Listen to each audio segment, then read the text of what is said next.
जय हिंद दोस्तों, Baljet test series के सेकंड वीडियो में आपका स्वागत है। आज हम इस वीडियो में टिश्यू एंड मस्कुलर सिस्टम से सेकंड टेस्ट करने वाले हैं। जैसा कि आप सब जानते हैं कि इससे पहले हम लोगों ने टिश्यू एंड मस्कुलर सिस्टम के सभी इंपॉर्टेंट क्वेश्चन को कर चुके थे, लेकिन आज जो क्वेश्चन छूट गए हैं, यानी कि जो आपके एग्जाम के दृष्टिकोण से बहुत ज़्यादा इंपॉर्टेंट है, आज हम लोग इस टेस्ट सीरीज में इसको भी कवर करने वाले हैं। तो चलिए स्टार्ट करते हैं। जैसे कि आप देख सकते हैं, यह है बायोलॉजी टेस्ट सीरीज का सेकंड वीडियो। जैसे कि मैंने मार्कर ऑन कर लिया है। इसके बाद में इस टेस्ट सीरीज में टिश्यू एंड मस्कुलर सिस्टम का ये सेकंड टेस्ट है। पहला टेस्ट का लिंक आपको इस वीडियो के डिस्क्रिप्शन में मिल जाएगा, वहां से आप इसको देख सकते हैं। चलिए अगले को चलते हैं कि अब टेस्ट सीरीज का पहला क्वेश्चन क्या है। तो जैसे कि देख सकते हैं कि पहला क्वेश्चन है कि क्रिएटिन प्रोटीन पाया जाता है। क्रिएटिन प्रोटीन पाया जाता है तो वो किस में पाया जाता है? त्वचा में पाया जाता है, बालों में पाया जाता है, नाखून में पाया जाता है। ऑप्शन नंबर डी आपका सही हो जाएगा। इनमें से सभी में क्रिएटिन प्रोटीन पाया जाता है। अगर आप इसका डिटेल देखना चाहते हैं तो आप इस वीडियो को पॉज करके यहाँ से भी देख सकते हैं कि क्रिएटिन प्रोटीन होता क्या है, एंड आप उसका इमेज भी यहाँ से आप देख सकते हैं हेयर फाइबर में कैसा ये दिखता है। इसके बाद में अगले क्वेश्चन को देख लेते हैं। तो क्वेश्चन नंबर 2 है कि संयोजी ऊतक में अंतर कोशिकीय आधात्री होती हैं। अंतर कोशिकीय आधात्री होती हैं। ऑप्शन नंबर ए कम, अधिक, नगण्य, इनमें से कोई नहीं। तो क्या होती है? अधिक होती है। ऑप्शन नंबर बी आपका राइट आंसर हो जाएगा। अगले क्वेश्चन पर आ जाते हैं। तो क्वेश्चन नंबर 3 है संयोजी ऊतक में अंतर कोशिकीय आधात्री हो सकती हैं। कौन सा? तरल हो सकती है, जेली जैसी हो सकती हैं, या ठोस हो सकती हैं, या इनमें से कोई नहीं। तो वो हो सकती हैं जेली जैसी। ऑप्शन नंबर बी आपका राइट आंसर हो जाएगा। ये आप संयोजी ऊतक का यहाँ से आप इमेज को देख सकते हैं, एंड क्या क्या उसके भाग है उसको भी आप यहाँ से देख सकते हैं। इसके बाद में अगले क्वेश्चन पर आते हैं। तो क्वेश्चन नंबर 4 है निम्न में से कौन एक संयोजी ऊतक का कार्य नहीं है? कौन सा कार्य नहीं है? तो एंजाइम स्रावित करना, संबंध करना, सहारा प्रदान करना एंड संवहन करना। क्या काम नहीं है? तो एंजाइम स्रावित करना ये संयोजी ऊतक का कार्य नहीं है। तो ऑप्शन नंबर ए आपका राइट आंसर हो जाएगा। संयोजी ऊतक का क्या कार्य होता है? संक्षेप में आप यहाँ पे देख सकते हैं संयोजी ऊतक का कार्य क्या होता है एंड इसका इमेज क्या होता है, वीडियो को पॉज करके। इसके बाद में अगले क्वेश्चन पर आते हैं। निम्न में कौन है एक संयोजी ऊतक नहीं है? निम्न में से कौन सा एक संयोजी ऊतक नहीं है? त्वचा, स्नायु, कंडरा, अस्थि। कौन सा नहीं है? तो वह त्वचा आपका संयोजी ऊतक नहीं है। त्वचा क्या है? संयोजी ऊतक नहीं है। Option number A right answer हो जाएगा। अगले क्वेश्चन पर आते हैं। क्वेश्चन नंबर 6 है संयोजी ऊतक का एक उदाहरण है। कौन सा? अस्थि, उपास्थि, रक्त, इनमें से सभी। कौन सा है? तो वह है इनमें से सभी। इसमें से सभी के सभी आप संयोजी ऊतक हैं, जैसे कि अस्थि एंड कार्टिलेज एंड ब्लड सब संयोजी ऊतक है। इसके उदाहरण आप यहाँ से देख सकते हैं। ये आप कनेक्टिव टिश्यू जो होते हैं इनके यहाँ पर इमेज भी आप देख सकते हैं। इसके बाद में अगले क्वेश्चन पर आते हैं। क्वेश्चन नंबर 7 है कि निम्न में से कौन एक तरल संयोजी ऊतक है? कौन सा? अस्थि, उपास्थि, लिंगामेंट एंड रुधिर यानी कि ब्लड। वो आपका ब्लड ऑप्शन हो जाएगा। Option number D blood right answer हो जाएगा। ये ब्लड का इमेज यहाँ से देख सकते हैं। उनके कौन कौन से ब्लड के कौन से भाग होते हैं, जैसे कि रेड ब्लड कौन से होते हैं, प्लेटलेट्स कौन से होते हैं, प्लाज्मा कौन से होते हैं, व्हाइट ब्लड कौन से होते हैं, इस इमेज के माध्यम से आप देख सकते हैं। इसके बाद में अगले क्वेश्चन पर आते हैं। तो क्वेश्चन नंबर 8 है कि अस्थि संयोजी ऊतक का मुख्य कार्य क्या है? शरीर को आकार देना, मरुपेशियों को सहारा देना एंड अंगों को सहारा देना। इनमें से सभी। तो ऑप्शन नंबर डी आपका हो जाएगा। इनमें से सभी राइट आंसर हो जाएगा। संयोजी ऊतक का मुख्य कार्य अगर आप देखना चाहते हैं तो यहाँ से आप देख सकते हैं। अगले क्वेश्चन पर आते हैं। तो क्वेश्चन नंबर आपका 9 है कि निम्न में से कौन एक मजबूत और कठोर ऊतक है? इसमें से मजबूत और कठोर ऊतक कौन सा है? रुधिर, उपास्थि, अस्थि, स्नायु, तो वो आपका है अस्थि। अस्थि मतलब बोन। बोन सबसे ज्यादा मजबूत और कठोर ऊतक है। ये आपका राइट आंसर सी हो जाएगा। ये आप बोन का यहाँ से आप फिगर को देखकर एंड अच्छे से इसको आप डिटेल में समझ सकते हैं। क्वेश्चन नंबर 10 है कि अस्थि को आधात्री होती है। अस्थि आधात्री होती है, तरल की, कठोर की, जेली जैसी होती है, गैसीय होती है, कैसी होती है? तो जो बोन होते हैं वो कठोर होते हैं। क्या होते हैं? कठोर होते हैं। ये उसके आप एग्जाम्पल देख सकते हैं, कौन से बोन को, क्या फेबुला कौन सा है, फीमर क्या है, लिगामेंट कौन सा है एंड कार्टिलेज कौन सा है, सब कुछ यहाँ इमेज के माध्यम से आप देख सकते हैं। तो क्वेश्चन नंबर 11 पर आते हैं कि अस्थि की आधात्री बनी होती है कैल्शियम फास्फेट से, सोडियम फास्फेट से, पोटेशियम फास्फेट से या एल्युमिनियम फास्फेट से बनी होती हैं? तो बनी होती हैं calcium phosphate. Option number A calcium phosphate आपका राइट आंसर हो जाएगा। अगर इसके बारे में आप इंपॉर्टेंट फैक्ट को जानना चाहते हैं कि अस्थि कोशिकाएं कठोर आधात्री में धसी होती हैं जो कैल्शियम तथा फास्फोरस से बनी होती हैं। और एक चीज बता दें कि प्रोटीन से जो अस्थि पाई जाती है उसे ओसीन कहते हैं। यानी कि जो आपके बोन में प्रोटीन पाया जाता है उसे ओसीन कहते हैं। ये हड्डियों और जोड़ों के लिए सबसे महत्वपूर्ण विटामिन है। इनमें से एक है हमारा शरीर विटामिन डी को वसायुक्त ऊतकों में जमा करता है। यानी कि बोन जो होता है वो विटामिन डी का वसायुक्त ऊतकों में जमा करता है। अगले क्वेश्चन पर आते हैं। तो क्वेश्चन नंबर आपका है 12 कि दो अस्थियां आपस में एक दूसरे से एक अन्य संयोजी ऊतक से जिसे कहते हैं जुड़ी होती हैं। क्या स्नायु से जुड़ी होती हैं, कंडरा से या उपास्थि से, या इनमें से कोई नहीं? तो वो होता है स्नायु यानी कि muscle. Option number A right answer हो जाएगा। ये मसल आप देख सकते हैं किस तरीके से जुड़ी होती हैं, यहाँ से देख सकते हैं, आप मसल को समझ सकते हैं। अगले क्वेश्चन पर आते हैं। तो क्वेश्चन नंबर 13 है कि निम्न में से कौन संयोजी ऊतक का सही युग्म है? अस्थि तथा त्वचा, रुधिर तथा अस्थि, रुधिर तथा और त्वचा, उपास्थि और पेशी। तो राइट आंसर हो जाएगा ऑप्शन नंबर बी रुधिर और अस्थि। रुधिर यानी कि ब्लड और बोन, यहाँ ब्लड के आप बोन को देख सकते हैं। अगले क्वेश्चन पर आते हैं। क्वेश्चन नंबर 14 है कि संयोजी ऊतक अस्थियों से मांसपेशियों को जोड़ता है स्नायु से, कंडरा से, एपिथेलियल से या एडिपोज से? तो वह है कंडरा जिसे बोलते हैं टेंडन से। Option number B right answer हो जाएगा। जब भी आप हाथ देखते हैं यानी कि जब आपका जो आप बॉडी जब करते हैं जिम जाते हैं तो मसल आपके बनते हैं, मसल से जिसको जोड़ने काम करती है उसे बोलते हैं टेंडन। जैसे कि यहाँ पर आप ये मैंने आपको मार्क करके दिखा दिया, ये है टेंडन। अगले क्वेश्चन पर आते हैं। तो क्वेश्चन नंबर 15 है कि निम्न में कौन सा एक संयोजी ऊतक नहीं है? एडिपोज, एरिओलर, ब्लड एंड ग्रंथिल। तो वह ग्रंथिल यानी कि ग्लैंड जो है वो आपका संयोजी ऊतक नहीं है। बहुत सारे ग्लैंड बहुत सारे टाइप के होते हैं, जैसे कि देख सकते हैं आपका pinion gland, pituitary gland, thyroid gland होता है, इनके पैराथायराइड ग्लैंड होता है, adrenal gland, ovary and testis. ये सारे ग्लैंड आप यहाँ से देख सकते हैं, लेकिन बट ये संयोजी ऊतक नहीं है। अगले क्वेश्चन पर आते हैं जो क्वेश्चन नंबर 16 है आपका कि आधात्री प्रोटीन और शर्करा की बनी होती है। किसकी आधात्री? एडिपोज की, टेंडन की, लिगामेंट या उपास्थि की? तो वह है कार्टिलेज। उपास्थि की आधात्री जो होती हैं वो बनी होती हैं आपके प्रोटीन और शर्करा की बनी होती हैं। किससे? प्रोटीन और शर्करा की बनी होती हैं। जैसे देख सकते हैं ये है आपका कान, यानी कि ये भी एक कार्टिलेज है एंड यहाँ पर भी आप कार्टिलेज को देख सकते हैं। अगले क्वेश्चन पर आते हैं। क्वेश्चन नंबर 17 है कि अस्थियों के जोड़ों को चिकना बनाती है क्या? एडिपोज, एरिओलर, टेंडन, उपास्थि? तो वो है आपका कार्टिलेज। उपास्थि जो है वही आपका चिकना बनाती है। क्या बनाती है? चिकना बनाती है। अगले क्वेश्चन पर आते हैं। क्वेश्चन नंबर 18 है कि उपास्थि के कारण हम अपनी बाहरी कड़ को मोड़ सकते हैं। अस्थि के कारण, उपास्थि के कारण, एडिपोज या एरिओलर के कारण? तो वो उपास्थि है कार्टिलेज। कार्टिलेज वो होती हैं जो हमारे शरीर, जैसे कि हमारा जो कान देख सकते हैं, नाक देख सकते हैं, ये जो मुलायम हड्डी जिसे कह सकते हैं आप, वो कार्टिलेज कहलाती है। जैसे कि कान, नाक, ये सब चीजें कार्टिलेज की बनी होती हैं।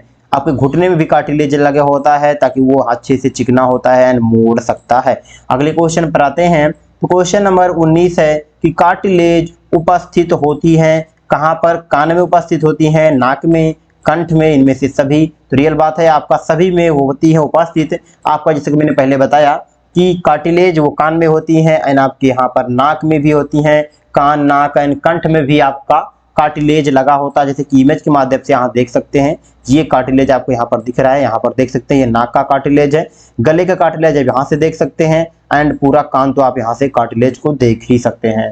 अगले क्वेश्चन पर आते हैं। क्वेश्चन नंबर 20 है, एरिओलर संयोजी ऊतक पाया जाता है, अस्थि मज्जा में पाया जाता है, त्वचा और मांसपेशियों के बीच, रक्त नलिका के चारों ओर, इनमें से सभी। किसमें? तो इनमें से सभी में पाया जाता है। ऑप्शन नंबर डी आपका राइट आंसर हो जाएगा। एरियोलर के जैसे देख सकते हैं आप, यहाँ से इसका इमेज एंड देख सकते हैं, डिटेल आप यहाँ से आप पढ़ सकते हैं वीडियो को पॉज करके। क्वेश्चन नंबर 21 है आपका कि एरिओलर ऊतक का मुख्य कार्य में से एक नहीं है। कौन सा इसमें से एक कार्य नहीं है? आंतरिक अंगों को सहारा देना, अंगों के भीतरी खाली जगह को भरना, ऊतकों की मरम्मत में सहायता करना, एंजाइम और हार्मोन्स को स्रावित करना।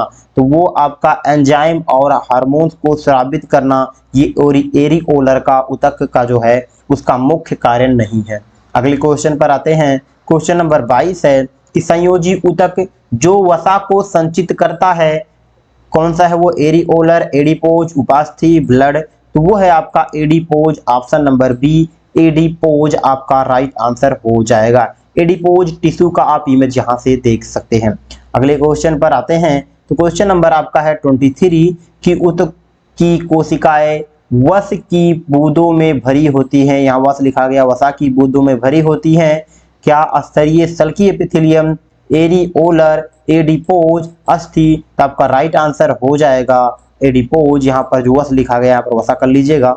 इसके बाद में देख सकते हैं ये आपका एडिपोज का इमेज यहाँ से आप देख सकते हैं। ठीक है, अगले क्वेश्चन पर आते हैं। जो क्वेश्चन नंबर आपका 24 है कि संग्रहित होने के कारण एडिपोज ऊतक उसमीय कुचालक का कार्य भी करता है। तो वो प्रोटीन, वसा, कार्बोहाइड्रेट, एमिनो अम्ल, एमिनो एसिड। तो आपका राइट आंसर हो जाएगा फैट, जैसा कि मैंने पहले ही क्वेश्चन में आपको कंफर्म हो गया होगा। तो फैट यानी कि वसा, बी ऑप्शन आपका राइट आंसर हो जाएगा। अगले क्वेश्चन पर आते हैं। तो क्वेश्चन नंबर आपका है 25 नंबर क्वेश्चन है कि रक्त के तरह आधात्री भाग को कहते हैं प्लाज्मा कहते हैं, कैंड्रियन कहते हैं, ओसिन कहते हैं, इनमें से कोई नहीं। तो कहते हैं plasma. Option number A plasma आपका राइट आंसर हो जाएगा। इसमें से आप प्लाज्मा को देख सकते हैं, जैसे कि देख सकते हैं 55% आपका आपके ब्लड जो होता है उसमें प्लाज्मा होता है। ये जो लिक्विड यानी कि गाढ़ा गाढ़ा दिखता है वो होता है आपका plasma. Option number A right हो जाएगा इसमें। क्वेश्चन नंबर आपका 26 है कि हाइबर्सियन तंत्र पाया जाता है, अस्थि में पाया जाता है, उपास्थि में, ब्लड में, एडिपोज में। तो आपका राइट आंसर हो जाएगा ऑप्शन नंबर ए अस्थि में हाइबर्सियन तंत्र पाया जाता है। जैसे कि यहाँ इसका डिटेल है कि हाइबर्सियन तंत्र स्तनधारी जंतुओं में अस्थियों की संरचना अधिक जटिल, दृढ़ व सघन होती है, अतः इनके मैट्रिक्स में रक्त की आपूर्ति हेतु अनेक नलिकाएं निर्मित हो जाती हैं जिन्हें हाइबर्सियन नलिकाएं कहा जाता है। ये हाइबर्सियन नलिकाएं जैसे कि यहाँ पर आप इमेज में देख कंफर्म कर सकते हैं। अगले क्वेश्चन पर आते हैं कि मास्ट कोशिकाएं पाई जाती हैं संयोजी ऊतक में, पेशी ऊतक में, तंत्रिका ऊतक में या रुधिर ऊतक में। तो ऑप्शन नंबर ए संयोजी ऊतक में पाई जाती हैं मास्ट कोशिकाएं। मास्ट कोशिकाएं ये आप यहाँ पढ़ सकते हैं एंड ये है आपका इमेज मास्ट कोशिका का। इसके बाद में है कि मास्ट कोशिकाएं विशिष्ट संयोजी ऊतक में पाई जाती हैं। ये रुधिर के बेसोफिल का रूपांतरण होती हैं। मास्ट कोशिकाएं से हिपेरिन, हिस्टामिन एवं सेरोटीन का स्रावण होता है। क्या होता है? तो ये आपका मास्ट सेल यहाँ से आप देख सकते हैं, ये आपका मास्ट सेल है। अगले क्वेश्चन पर आते हैं। तो क्वेश्चन नंबर आपका 28 है कि मास्ट कोशिकाएं स्रावित करती हैं क्या? जैसे कि इससे पहले मैंने आपको बताया डिटेल में कि क्या क्या स्रावित करती हैं, हिपेरिन, हिस्टामिन, सेरोटोनिन, इनमें से सभी। तो आपका राइट आंसर हो जाएगा ऑप्शन नंबर डी इनमें से सभी आपका मास्ट कोशिकाएं स्रावित करती हैं। ये आपका है मास्ट सेल। तो क्वेश्चन नंबर आते हैं 29 है कि निम्न में से कौन रक्त संवहन को बढ़ाता है? इसमें से कौन रक्त संवहन को बढ़ाता है? तो वो है heparin, histamine, serotonin and antacid. तो आपका राइट आंसर हो जाएगा histamine. Option number B histamine आपका राइट आंसर हो जाएगा। जैसे कि देख सकते हैं ये आपका हिस्टामिन का यहाँ पर इमेज आपको देख सकते हैं। अगले क्वेश्चन पर आते हैं कि निम्न में कौन रक्त संवहन को घटाता है, इसमें से कौन रक्त संवहन को घटाता है। रिपेरिन, यहाँ पर हिपेरिन होना चाहिए था, रिपेरिन हो गया है। हिस्टामिन, सेरोटोनिन एंड एंटासिड, तो आपका राइट आंसर हो जाएगा वो होगा serotonin, option number C right answer हो जाएगा। जैसे कि सेरोटोनिन में जो है रक्त संवहन को घटाता है, तो आप क्या कर सकते हैं, इसको कौन सा खाद्य पदार्थ खा सकते हैं ताकि ये घटे ना। सेरोटोनिन को हैप्पी हार्मोन्स भी कहते हैं। सेरोटोनिन हार्मोन्स आपके मूड, नींद, भूख, याददाश्त से संबंधित कार्यों को कंट्रोल करने का काम करता है। एक प्रकार का ब्रेन केमिकल है सेरोटोनिन, इसकी कमी से मूड प्रभावित होता है, डिप्रेशन आता है, तनाव का कारण बढ़ जाता है। इसको आप कम करने के लिए, जैसे कि आप सैल्मन आदि आप जैसे सोच रहे हैं कि सेरोटोनिन युक्त खाद्य पदार्थ कहाँ से प्राप्त करें, तो इसके लिए देखिए सैल्मन सबसे सही होता है। इसके बाद में पालक है, नट्स है, सोया है एंड टोफू, बीज, दूध, ये पनीर, अनानास, ये सब चीज़ें आपके खाने से सेरोटोनिन की मात्रा क्या होती है, बढ़ती है। क्वेश्चन नंबर 31 है कि गोबलेट कोशिकाएं स्रावित करती हैं, क्या हार्मोन स्रावित करती हैं, एंजाइम, पसीना एंड म्यूकस, क्या स्रावित करती हैं, तो म्यूकस स्रावित करती हैं, option number D mucus right answer हो जाएगा। जैसे कि देख सकते हैं ये आपका गोबलेट सेल है, जैसे कि ये देख सकते हैं ये आपका गोबलेट सेल है एंड इसी के माध्यम से आप बूंद बूंद करके देख सकते हैं यहाँ निकल रहा है जो ये होता है आपका म्यूकस, ये म्यूकस को ये स्रावित करती हैं। अगले क्वेश्चन पर आते हैं, तो क्वेश्चन नंबर 32 है कि निम्न में से कौन एक ऊतक का उदाहरण है, मस्तिष्क, आमाशय, यकृत या ब्लड, तो आपका ब्लड राइट आंसर, सॉरी रक्त, यानी कि रक्त मतलब ब्लड, यही आपका राइट आंसर हो जाएगा। एक ऊतक है ये, जैसे कि यहाँ देख सकते हैं यहाँ आपका पूरा डिटेल। अगले क्वेश्चन पर आते हैं, तो क्वेश्चन नंबर 33 है कि किसी जीवित कोशिका या ऊतकों की मृत्यु को कहते हैं, क्या कहते हैं, नेक्रोसिस, नेफ्रोसिस या न्यूट्रोफिलिया या न्यूप्लेसिया, तो कहते हैं necrosis, option number A necrosis कहते हैं जीवित कोशिका या ऊतकों की मृत्यु को। जैसे कि देख सकते हैं यहाँ पर एक मैंने इमेज दिखाया है, इसमें अगर आपके पास चोट लगती है तो आपकी कोशिकाएं जो होती है ना वो मर जाती हैं, तो उसी को कहते हैं नेक्रोसिस। इमेज के माध्यम से आप देख सकते हैं ये रेड हो गया, मतलब यहाँ पर चोट लगने के कारण यहाँ की कोशिकाएं मर गई हैं। तो क्वेश्चन नंबर आते हैं 34 पर कि परीक्षण के लिए कोशिकाओं या ऊतकों को शरीर से अलग करना कहलाता है बायोप्सी, एटॉप्सी या बेसेक्सी या टूबेक, कहलाता है biopsy, option number A biopsy right answer हो जाएगा। असल में बायोप्सी एक ऐसी प्रक्रिया है जिसमें शरीर से सेल्स या कोशिका का सैंपल लेकर उसकी जांच की जाती है एंड बायोप्सी के लिए सैंपल ली गई कोई कोशिका बीमारी का पता लगाने के लिए जांच के लिए लाई जाती है। बायोप्सी की मदद से कई बीमारियों और उनके कारणों का पता लगाया जाता है, ये डिटेल आप देख सकते हैं। अगले क्वेश्चन पर आते हैं, क्वेश्चन नंबर 35 है कि मोटापा निम्न में से किसके अधिकता के कारण होता है, शर्करा के कारण, वसा ऊतक के कारण, सुक्रोज के कारण या ग्लूकोज के कारण, तो है आपका वसा ऊतक, option number B right answer हो जाएगा। जैसे कि देख सकते हैं ये मोटू तोंदू को। क्वेश्चन नंबर आपका है 36, निम्नलिखित में से कौन सा एक शरीर को गर्म रखने के लिए उत्तरदायी है, कौन सा है, तो स्वेद ग्रंथिया, संयोजी ऊतक, रोम, वसामय ऊतक, तो आपका राइट आंसर हो जाएगा वसामय ऊतक, option number D right answer हो जाएगा। जैसे देख सकते हैं ठंडी के मौसम में जिसके ज्यादा वसा होती है यानी कि मोटापा होता है उनको ठंडक कम लगती है, जिसके पास नहीं होती है उनको ठंडक बहुत ज्यादा लगती है। अगले क्वेश्चन पर आते हैं कि ऊंट का कुबर जो होता है किस ऊतक का बना होता है, ये बहुत अच्छा क्वेश्चन है, काफी बार ये क्वेश्चन पूछा गया है कि ऊंट का कुबर किस ऊतक का बना होता है, वसामय ऊतक या पेशीय ऊतक या उपास्थि से बना होता है या अस्थि से बना होती है, तो ये वसामय ऊतक से ही बना होता है, ऑप्शन नंबर ए वसामय ऊतक। जैसे कि ये देख सकते हैं ऊंट का कुबर। अब तो अगले क्वेश्चन पर आते हैं कि क्वेश्चन नंबर 38 है कि जंतुओं के खुर, नाखून और सींग किसके बने होते हैं, तो वो न्यूकोटिकल या काइटन, किरेटिन या इनमें से कोई नहीं, तो वो किरेटिन से बने होते हैं, किससे, keratin, option number C right answer हो जाए। जैसे देख सकते हैं ये आपका खुर देख सकते हैं, यहाँ से नाखून देख सकते हैं एंड ये आपका सींग यहाँ से देख सकते हैं। अगले क्वेश्चन पर आते हैं कि 39 नंबर कोशिका है कि एक कोशिकाएं में डीएनए है, कार्बोक्सिलिक अम्ल, न्यूक्लिक अम्ल, युवसीय अम्ल या एमिनो अम्ल। तो वो आपका कौन सा हो जाएगा? न्यूक्लिक अम्ल। ऑप्शन नंबर बी न्यूक्लिक अम्ल, न्यूक्लियोटाइड्स। अब जैसे कि यहाँ पर इमेज के माध्यम से आप देख सकते हैं क्या क्या होता है न्यूक्लियोटाइड में। ये आप यहाँ से ATCG देख सकते हैं, यहाँ पर आप डिटेल देख सकते हैं, डबल हेलिक्स एंड यहाँ पर DNA देख सकते हैं। अगले क्वेश्चन पर आते हैं। अच्छा चलिए, इसी क्वेश्चन से मैं एक चीज क्वेश्चन याद आ गया, आप कमेंट करके जरूर बताइएगा कि अगर DNA से RNA को, अगर DNA से RNA में चेंज करना है तो ATCG में से कौन सा चीज को हटाकर क्या फिट कर देंगे तो वो DNA से RNA में हो जाएगा। और सेम उसी तरीके से आप उल्टा भी समझ लीजिए कि RNA से DNA में कैसे करने के लिए क्या इसमें ऐड करना होता है। एंड एक चीज आप जरूर बताइएगा कि DNA से RNA को चेंज करना क्या कहलाता है एंड RNA से DNA को चेंज करना क्या कहलाता है, ये आप वीडियो में नीचे कमेंट करके जरूर बताइएगा। अगले क्वेश्चन को देखते हैं कि इसमें से कौन सा कोशिका एंटीबॉडी बनाती है? एसिनोफिल, मोनोसाइड या बेसोफिल या लिम्फोसाइड। इसमें से कौन सी बनाती है? कौन सी कोशिका एंटीबॉडी बनाती है? तो वो बनाती है आपका lymphocyte. Option number D lymphocyte right answer हो जाएगा। तो लिम्फोसाइड के बारे में आप यहाँ से पढ़ सकते हैं।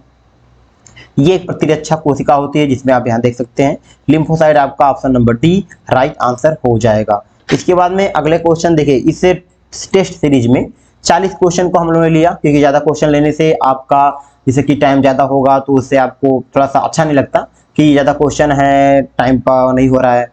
तो ये अच्छा है कि 40-40 क्वेश्चन हम लोग हर टेस्ट सीरीज में लेकर आते रहेंगे ताकि आपको भी अच्छे से आपका टेस्ट सीरीज अच्छे रहे। इसके बाद में अगर हम देखते हैं कि जो टिश्यू एंड मस्कुलर टेस्ट से और भी कोई क्वेश्चन छूटे होंगे तो हम उसको अगले टेस्ट में लेकर आ जाएंगे।